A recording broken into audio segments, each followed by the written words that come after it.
Want to start gardening but worried about the cost? You're not alone. The thought of gardening expenses can be daunting. But here's the good news. It's possible to have a thriving garden without spending a fortune. Don't worry, gardening doesn't have to break the bank. Tip number 1, start small. Embarking on your gardening journey needn't be a grand expedition. Begin with a modest patch. This way, costs stay manageable while you cultivate your green thumb. As confidence blossoms, so too can your garden. Remember, every great garden started as a single seed. Tip number 2, propagate from cuttings. This clever gardening hack allows you to multiply your plants without spending a dime. Simply take a healthy cutting, plant it, and watch it grow into a whole new plant. With propagation, one plant can turn into many, saving you money. Tip number 3, compost kitchen waste.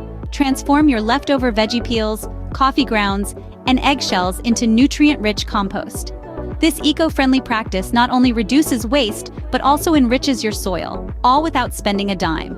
Your kitchen waste can be your garden's treasure. Gardening on a budget is not only possible, it's rewarding. Remember, start small, propagate from cuttings, and compost kitchen waste. These simple steps lead to a thriving garden without breaking the bank. If you found these tips useful, give this video a like and subscribe to our channel for more gardening advice.